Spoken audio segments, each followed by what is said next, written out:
Y'all want to know why that it's not prioritized, the values and morals and the household and all that stuff? And I'm sure people probably said it on this channel before, but you can't. There's no money in that. You can't sell it to stability. You can't sell to stable households. You can't sell to households that are run by men, because most men are going to look at the TV and say that's BS. That's most of the time what we're going to do. We need to prioritize values, morals, and character. That starts in the home that you were raised in. That starts with the parents, um, who parented you and raised you. So if there's no if no one's prioritizing it, that means that it wasn't something that they saw. It wasn't something that was bestowed upon them when they were children. And so people are just out here just doing whatever. And society is, and social media and the media and mainstream music and things like that is what is being prioritized, because raising children is not the priority. And when you raise children, you have to raise them with values, morals, and character, because it builds them into who they are. So if you say there are no wives out here, no suitable wives or no suitable husbands, is because that wasn't prioritized when you were in the home with your parents. And so now you have to find a blueprint from society, and we all know society going to hell in a wastebasket. So we have to be able to then, if you didn't have it growing up, because I always say, I mean, you can't really help what you didn't have growing up, but it is your responsibility to become a better person. And so as individuals, you have to prioritize that in your own life. And I think that is, before looking for a spouse, before trying to collect all these friends, you have to know who you are first, and you have to prioritize yourself and getting yourself correct, which means if you have to go to I love Barnes and Nobles, the self-help section. Look, Chris got a book in there, y'all. Go get it. What is it? Connecting the lines. If you have to go to those sections, to those self-help sections, I did that a lot in college. To actually put your mind, change your mind about a couple of things. A lot of things start up, most things, all things starts in our mind. So it's not that hard. And a lot of people say, "Oh, there's no book on this. There's no book on there's plenty of books out there." Are you seeking after this knowledge? Are you seeking to be a better person? Are you seeking to be progressive in your life? But I believe it's not prioritized because a lot of people just didn't see it. And so they're just grabbing at, the society strings, asking means to tell them or show them the way, and it's not, because it's so emotional out there on these um social media streets, that one day a page can tell you to be happy, and another day the same page can turn around and say, to hell with everyone. So I think that, you may not have had it growing up, but definitely cling to those people that have those values, those morals, and that character.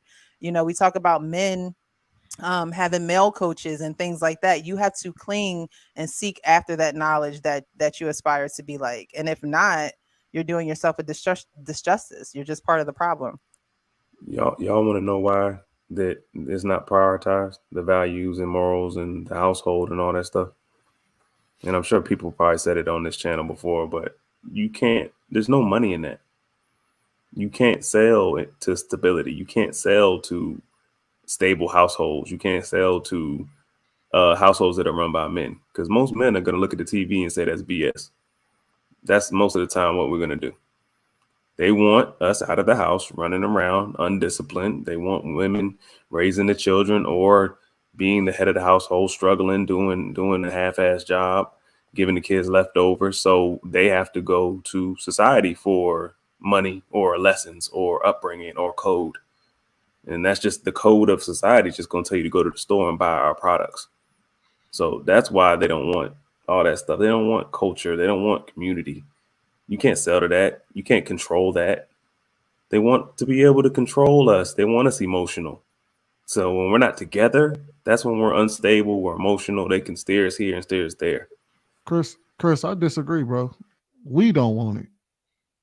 We don't want it. I'll give you that. Because I'll give you that. we keep saying they, but they ain't the ones pushing it. They ain't the ones buying it. We are. Only it's 8 black people on this panel right now. And Negro. And I'll kid you not, I bullshit you not. I read the chat for the first hour and a half of the show. I'm white. And I'm not trying to call it the chat like that, but y'all are a prime example of what we have in society. Man, this is boring. Man, bring up Fatty because we need some shit to go down. Like did nobody even start listening to Mr. Let Go and Ricky started going at it. It's just dysfunction. They crave dysfunction. So I agree with you, bro. And I'm not gonna sit here and say that y'all can be entertained if y'all want to. If that's what y'all like, that's what y'all like. But I'm not gonna sit here and keep saying like, oh man, they trying to do this to us. No, we doing it to ourselves. That's why I say you can't save them. It is like this the society that we have right now, we created it. The things that we value, the things that we push, everything, we did that. And now we trying to put the damn, we done opened it up. Now we trying to put all the worms back in the can. And I mean, I'm gonna tell y'all this right now. We at a crossroad. Women ain't gonna be traditional no more, and neither are the men. However, there is a way to make this thing work. But you know what I mean? It's a way to make it work, and you got to come together and work together, or we can keep doing what we're doing and stay apart. And this was why I'm against the talk about how there's no good men and no good women and all this bullshit. There are. And part of the reason why people think there are no good men and no good women, because the person that say it probably isn't. Because if you have a belief that something isn't there, you're not going to look for it.